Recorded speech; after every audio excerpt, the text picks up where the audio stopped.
Señora Presidenta de la Asamblea General, Madame la Présidente de l'Assemblée Générale, Excellences, Mesdames et Messieurs les chefs d'État et de gouvernement, Excellences, Mesdames et Messieurs les ministres des Affaires étrangères, Mesdames et Messieurs, il s'agit de ma troisième intervention à l'Assemblée Générale des Nations Unies. À n'en pas douter, c'est pour moi un privilège et un honneur de représenter le Paraguay dans cette belle enceinte. Mon pays peut sembler petit sur le plan géographique, mais nous sommes un géant pour ce qui est de notre esprit et de notre potentiel. Voilà pourquoi, dans l'avion, en chemin pour New York, j'ai commencé à rédiger ce discours et je souhaitais exprimer la joie qui est la mienne de pouvoir vous parler de l'avenir radieux qui se profile à l'horizon au Paraguay. Néanmoins, étant donné les événements qui se sont produits au cours de ces derniers mois, au cours de ces dernières semaines, ce n'est tout simplement pas possible pour moi de le faire. Hélas, je me dois de commencer mon propos en rappelant une anecdote qui concerne Theodor Mommsen, qui a reçu le prix Nobel en 1903 et qui a demandé, en recevant le prix Nobel, qui a demandé à l'assistance de ne pas applaudir car il a dit l'heure est trop grave pour applaudir. Et son intuition a été totalement confirmée au cours des années suivantes. Et je pense que nous pouvons dire la même chose aujourd'hui. Le fait est que nous assistons aujourd'hui à l'avènement du mal, des idéologies radicales, de l'intolérance. Hélas, ces phénomènes sont bien réels et ils s'ancrent dans certains secteurs de nos sociétés. Je suis encore ému et je suis attristé, je suis affligé par les images choquantes de deux attentats politiques lâches et insensés. Tout d'abord, il y a eu l'attentat qui a ciblé un grand être humain, Miguel Uribe, en raison de l'intolérance et de la haine. Miguel Uribe était pré-candidat présidentiel en Colombie. Il a été assassiné pendant un rassemblement sur une place. Nous pensions que le spectre de la violence avait été relégué aux oubliettes pour la Colombie. Ensuite, nous avons vu un jeune plein de rêves, Charlie Kirk, qui a été arraché à sa femme et à ses enfants. Pourquoi? Quelle était sa faute? Eh bien, il défendait ses convictions et ses valeurs avec éloquence et courage. Ces deux hommes, au lieu de se livrer à la violence pour imposer leurs idées, ces deux hommes avaient recours à la méthode la plus pacifique qui soit, c'est-à-dire le débat libre, le débat franc, ouvert, sans éviter les positions les plus controversées, mais toujours dans le cadre du respect. Cette riposte répugnante, macabre, doit nous réveiller de notre état de torpeur et de complaisance. Mesdames et messieurs, chers amis, nos valeurs, notre manière de vivre sont menacées. La démocratie est une idée géniale qui a été créée par l'esprit grec. C'est la démocratie qui nous permet de coexister de façon pacifique en dépit de nos différences. Et la démocratie est aujourd'hui en péril.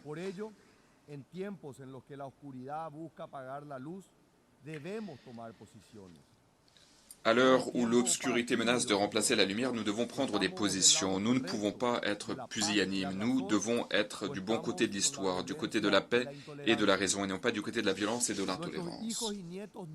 Nos enfants, nos petits-enfants se souviendront de la position que nous aurons adoptée face aux défis de taille auxquels nous sommes confrontés. Donc je souhaiterais dire les choses clairement. La violence politique est immorale, intolérable, profondément délétère. Nous devons la rejeter sans ambiguïté. Et donc je souhaiterais le dire haut et fort. Nous devons dire non à la haine, à la violence et à l'autoritarisme. Nous ne devons pas sous-estimer la gravité des faits. Ce ne sont pas des cas isolés, ce sont des tendances qui se dessinent. La situation est extrêmement grave et certains gouvernements et certains mouvements politiques ont préféré fermer les yeux sur ce qui se passait. Il y a aujourd'hui une polarisation et un extrémisme. Auparavant, tout cela se cantonnait à des textes et à des discours, mais désormais, cela se matérialise dans les faits, avec des actes de violence réels. Nous assistons à une méfiance croissante vis-à-vis des institutions. Les citoyens ne font plus confiance aux institutions. Cela fait des décennies que la démocratie garantit les droits les plus fondamentaux de l'être humain. Et tout cela est consacré par un magnifique instrument, à savoir la Déclaration universelle des droits humains. Cette déclaration est un document intemporel, une prouesse des Nations Unies. Et la démocratie est assiégée à gauche comme à droite. Or, mesdames et messieurs, nous pourrions atteindre un point de non-retour. Cette situation de crise fait le lit de l'autoritarisme. Lorsqu'il y a une érosion des valeurs démocratiques, eh bien, l'autoritarisme, ou son frère jumeau pervers, le populisme, gagne du terrain. Le Paraguay est extrêmement préoccupé par les restrictions imposées aux droits fondamentaux, tels que l'accès à l'information, la liberté d'expression, dans un certain nombre de pays frères. Cela montre que la crise est d'ores et déjà devant nous, profonde. Je souhaiterais citer la situation déplorable au Venezuela. Cette situation est véritablement alarmante. Il y a des violations systématiques des droits humains, des violations des libertés fondamentales. En outre, il y a des actions qui sont contraires au droit international. Nous assistons à la persécution des dirigeants politiques. Le processus électoral du mois de juillet 2024 a foulé aux pieds la volonté du peuple vénézuélien. 7 millions de Vénézuéliens ont dû s'exiler. Il s'agit de la plus grande crise migratoire de l'histoire du continent américain. Au Nicaragua, par ailleurs, les opposants politiques continuent d'être persécutés de façon de plus en plus agressive. La situation relative aux droits humains et aux garanties fondamentales est grave.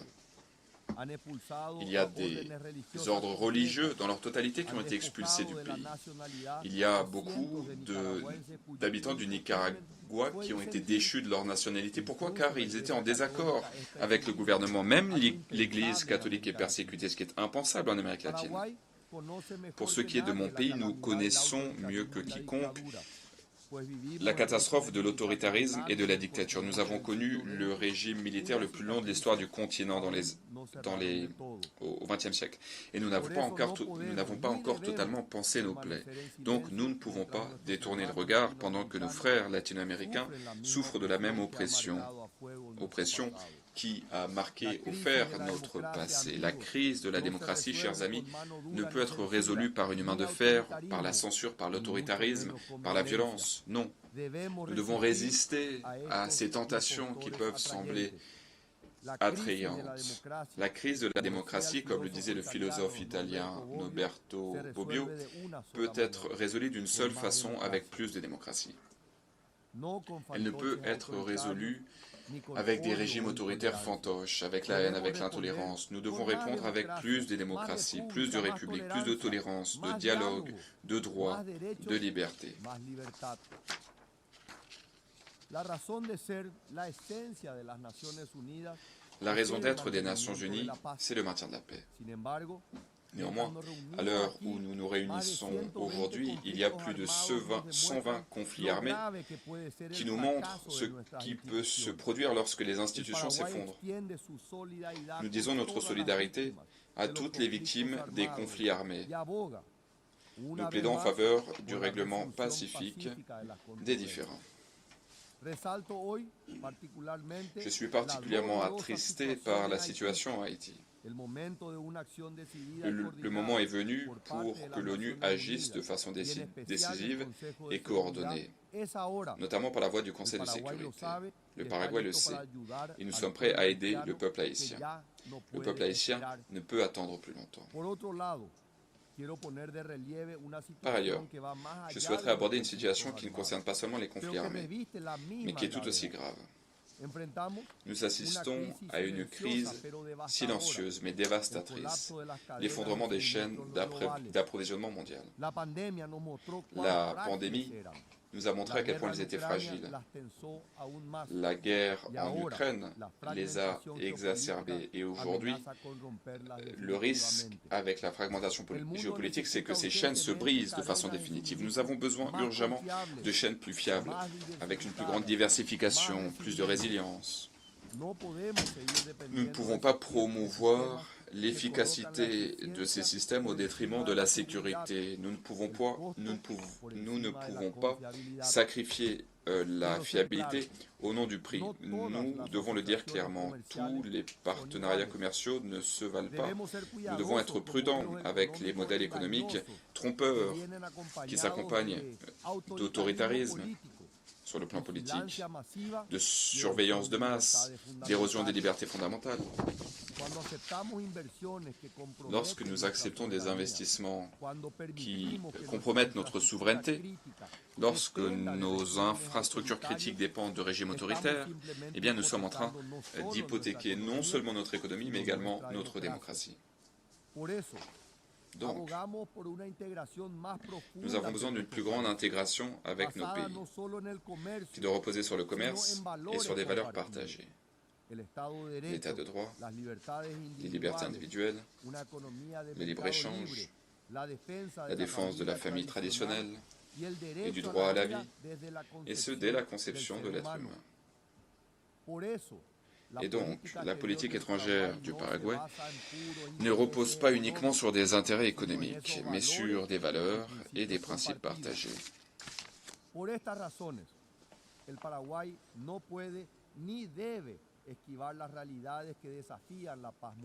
Voilà pourquoi nous ne pouvons pas nous dérober face aux défis qui pèsent sur la paix mondiale. Nous ne pouvons pas nous rendre complices. Nous ne pouvons pas rester silencieux. Aujourd'hui, il y a des défis qui nous définissent en tant que nation démocratique. Nous devons prendre des positions claires sans ambiguïté. Nous devons nous tenir aux côtés de nos alliés et de nos amis. Et donc nous réitérons ici une position sans ambiguïté. Israël a le droit de se défendre. Les attentats terroristes du 7 octobre 2023, qui ont visé des civils israéliens, ont constitué des actes, des atrocités indicibles. Aucune cause ne peut les justifier. Nous rejetons toute tentative d'établir des équivalences entre, d'un côté, les autorités démocratiquement élues israéliennes et de l'autre, les dirigeants du groupe terroriste Hamas. Mesdames et messieurs, l'antisémitisme, tout comme nous le voyons au quotidien, n'est pas un accident du XXe siècle. L'antisémitisme reste présent. Il s'inscrit dans le cadre de cette violence irrationnelle, de cette haine dont j'ai parlé à l'entame de mon propos. Et je dois dire que je n'ai jamais compris pourquoi tant de personnes pouvaient faire preuve d'antisémitisme alors que le peuple juif a tant contribué sur le plan matériel, culturel et spirituel au monde. Et pourtant, hélas, cette perversion persiste encore aujourd'hui. Et donc nous devons être conscients et nous devons dire non à la haine. La Shoah ne doit jamais se répéter. Voilà pourquoi nous faisons partie des premiers pays au monde à avoir mis le Hezbollah et le Hamas sur la liste des organisations terroristes internationales. Et nous avons toujours condamné les actions malveillantes de ces groupes. Nous condamnons dans les termes les plus fermes ces organisations criminelles.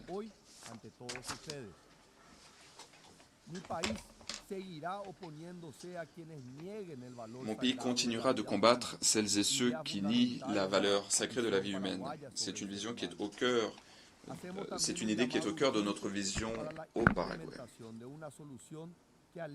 Il est essentiel de trouver une solution pour alléger, pour atténuer la situation humanitaire dans les territoires palestiniens. Il faut mettre un terme à la violence et permettre la libération immédiate des otages. Nous avons besoin d'un dialogue constructif qui aboutisse à la coexistence pacifique entre les deux peuples. Cela doit être une source de paix durable au Moyen-Orient.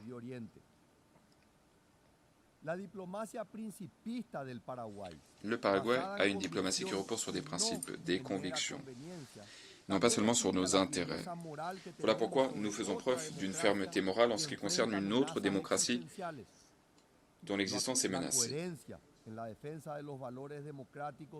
Lorsque l'on décide de défendre les valeurs démocratiques, il faut le faire partout, et non pas seulement sur la base de ses intérêts. Les principes sont importants en raison de leur valeur intrinsèque, et non pas en raison des résultats qu'ils permettent de générer. Le Paraguay est fier d'avoir depuis 67 ans des relations diplomatiques avec la République de Chine, Taïwan. Cette amitié repose sur des valeurs démocratiques partagées, et cette amitié montre que la coopération entre les nations peut reposer sur plus que des intérêts. À n'en pas douter, cette décision nous coûte beaucoup sur le plan économique. Mais le jeu en vaut la chandelle, car nous souhaitons être du bon côté de l'histoire. Il y a des tensions croissantes dans le détroit de Taïwan. Nous sommes gravement préoccupés par ces tensions. Il y a des exercices militaires de plus en plus agressifs. Il y a des incursions aériennes permanentes. Il y a une rhétorique belliqueuse. Tout indique qu'il pourrait y avoir une escalade dangereuse qui pourrait déstabiliser l'Asie et l'ordre mondial dans sa totalité. Mesdames et messieurs, nous devons le dire sans mâcher nos mots. Taïwan mérite sa place dans cette enceinte. Je souhaiterais le répéter. Taïwan a sa place à l'ONU. C'est une question de justice. Rien de moins. Taïwan est exclu du système des Nations Unies, ce qui est un affront qui ne fait qu'affaiblir la légitimité de nos institutions. Il y a donc 23 millions de personnes de bonne volonté, des personnes travailleuses et dignes. Ces personnes ne peuvent être invisibles plus longtemps.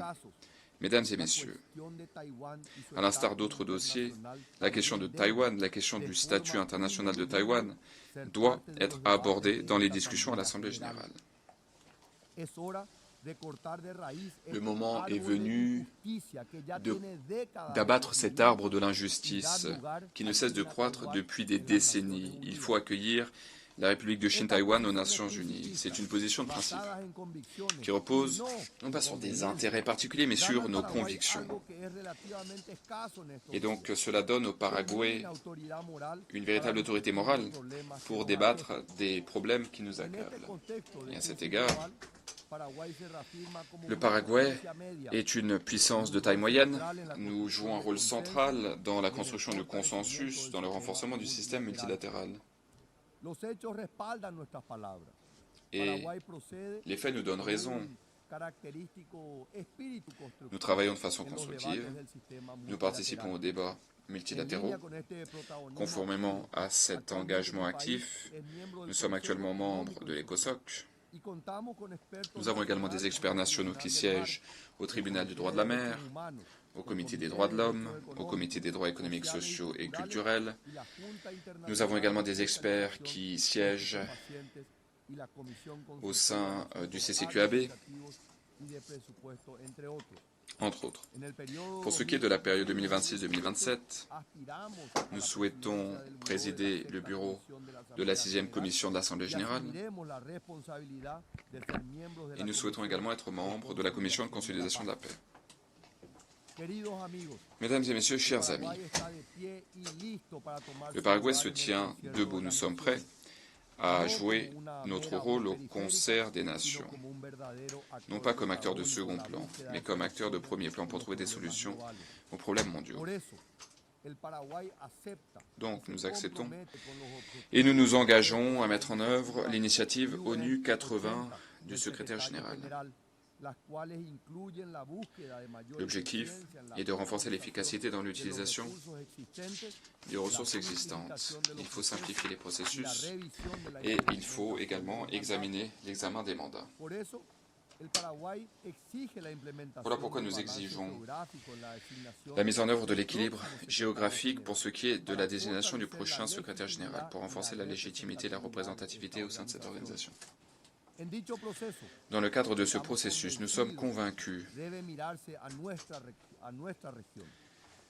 que notre région a des candidatures de personnalités très chevronnées, intègres, dotées d'une vision, prêts à établir des passerelles pour surmonter les défis qui font peser des risques sur la planète. Il est essentiel de réformer le Conseil de sécurité.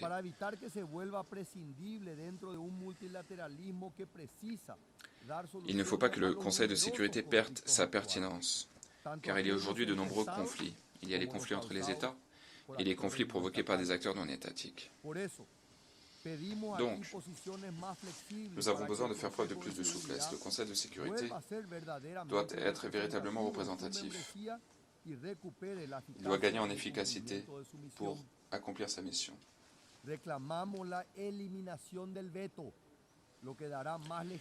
Nous demandons l'élimination du droit de veto. Cela va donner de la légitimité au Conseil. Cela permettra à l'ONU, Organisation universelle, de jouer un rôle de premier plan pour régler les grands défis auxquels fait face le monde. Madame la Présidente, Mesdames et Messieurs, je sais que le portrait que j'ai brossé de la situation internationale est assez lugubre, mais j'ai préféré dire la vérité pour ne pas sous-estimer la gravité de la situation. Néanmoins, je suis un grand optimiste devant l'Éternel, et donc je me dois de le dire, je regarde l'avenir avec beaucoup d'espoir. Comme l'a dit l'écrivain William Faulkner, l'humanité ne va pas se contenter de survivre, elle va aller de l'avant. Nous sommes bourrés de défauts, certes, mais lorsque nous faisons primer la solidarité, le dialogue, la tolérance, nous pouvons accomplir de grandes choses. Nous ne pouvons pas bâtir l'avenir simplement avec des vœux pieux. Nous devons faire preuve de persistance, de discipline. Comme je l'ai toujours dit, il n'y a pas de raccourci pour le développement, il faut travailler dur. Les discours ne suffisent pas. Nos peuples sont las de ces discours grandiloquents qui ne se traduisent pas en résultats concrets, nourrir les populations, garantir la sécurité, scolariser les enfants. Il y a aujourd'hui un problème de méfiance et pour y remédier, nous avons besoin de générer des résultats. La démocratie doit montrer qu'elle peut fonctionner, qu'elle peut générer de la prospérité, qu'elle peut garantir la justice, qu'elle peut nous donner de l'espoir, qu'il est possible d'avoir une démocratie à visage humain, avec un contenu social comme celle qui a été défendue par ceux qui m'ont formé dans mon parcours politique, Ignacio Pané, Juan Mallorquín.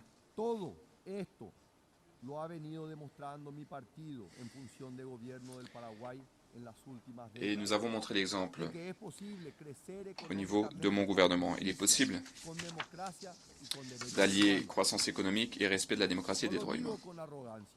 Et je ne le dis pas pour me vanter, je le dis avec l'humanité qui est une qualité bien connue des Paraguayens. Humilité qui découle de notre histoire de grandeur et de souffrance. Nous connaissons le cycle éternel de la Renaissance, le sursaut, la crise, la tragédie. Nous avons dû nous réinventer encore et renaître de nos cendres. Et dans ce processus, nous avons construit le Paraguay d'aujourd'hui. Et ce Paraguay est un pays qui est aujourd'hui reconnu pour ce qu'il est, un géant qui ressurgit. En temps de bouleversement, nous sommes en train de construire quelque chose de différent. Un modèle qui fonctionne, un modèle qui génère de la confiance et des résultats. Et les chiffres sont parlants. Nous avons affiché une croissance économique de 5,9% au premier trimestre 2025, contre 2% dans le reste de la région. Nous avons endigué l'inflation qui s'élève à moins de 5%, en deçà de la moyenne régionale. Nous sommes en train de nous reconstruire à la suite de la pandémie. Notre déficit fiscal s'élève à 1,5% du budget. Pour ce qui est du chômage, il a atteint un niveau historiquement bas. Mais la croissance sans justice sociale n'a aucun sens. Voilà pourquoi nous avons des programmes ambitieux pour transformer les vies de nos concitoyens. Nous avons notamment le programme Faim Zéro dans les écoles. Nous nourrissons quelques 1 million d'enfants dans 7000 écoles. Nous permettons également aux familles modestes de devenir propriétaires. En effet, l'État propose des prêts hypothécaires pour les familles. Quelques 118 000 personnes ont été extirpées de la pauvreté en un an seulement. L'extrême pauvreté a diminué. Elle est passée à 4,1%, le niveau le plus bas de l'histoire. Nous avons entamé des réformes audacieuses. Nous avons promulgué une loi sur la fonction publique pour la professionnaliser, pour mettre un terme à des décennies de clientélisme. Nous avons promulgué une loi sur la transparence. Nous avons créé des mécanismes de reddition des comptes. Nous avons également décidé d'entamer une véritable refonte du registre national pour réformer le système de propriété immobilière au Paraguay. Et au mois de juillet 2024, pour la première fois, nous avons amélioré le milieu des affaires pour permettre les investissements au Paraguay. Mesdames et messieurs, notre modèle n'est pas parfait, bien entendu. Les défis sont nombreux. Il nous reste beaucoup à faire, mais nous sommes en train de changer la réalité. Nous montrons que le Paraguay, ce n'est pas seulement un pays. Comme l'a dit le président de la Fédération internationale de l'automobile, le Paraguay, et il l'a dit pendant un rallye au Paraguay, le Paraguay, c'est le pays. Mesdames et messieurs, Excellences, j'ai commencé ce discours avec un portrait assez sombre de la situation internationale. Les temps sont graves et il y a beaucoup de sources de préoccupation. Mais je ne souhaite pas terminer sur une note pessimiste. Je pense qu'il est possible de bâtir un avenir meilleur, plus radieux. Tout dépend de nous tous. Nous ne devons pas avoir peur d'analyser, de diagnostiquer les problèmes, et nous devons y faire face avec conviction. L'avenir n'est pas prédéterminé. Le Paraguay en est une preuve vivante. En dépit du chaos et de la dévastation créée par la guerre, il est possible de se reconstruire. Il est possible d'allier la prospérité et la justice, la croissance et la durabilité, l'ouverture et la souveraineté. Le Paraguay est prêt à faire partie de la solution. Le géant endormi de l'Amérique du Sud s'est réveillé avec force. Nous sommes prêts à jouer un rôle de premier plan, à nous battre pour les grandes valeurs de l'humanité. Nous sommes prêts à être un acteur de plein droit du concert des nations. Nous croyons dans un avenir où la démocratie survit et prospère même. Nous croyons dans un avenir où le développement bénéficie à tout le monde et non pas seulement à une poignée. Nous croyons dans un avenir où la coopération repose sur des valeurs partagées et non pas sur des intérêts étriqués. Nous croyons dans un avenir où la confiance peut être atteinte grâce à des résultats et non pas grâce à la rhétorique, car nous croyons que l'humanité ne va pas se contenter de survivre, mais qu'elle va même prospérer. Nous savons qu'il est possible de bâtir cet avenir différent, et c'est ce que font les Paraguayens jour après jour. Et je vous invite à nous emboîter le pas. Nous pouvons ensemble bâtir un avenir meilleur pour nos enfants et nos petits-enfants. Un monde plus démocratique, plus libre, plus tolérant, plus juste. Un monde où l'espoir prime sur le pessimisme, où la lumière prime sur l'obscurité, et un monde où le bien peut triompher sur le mal pour toujours. Je vous remercie.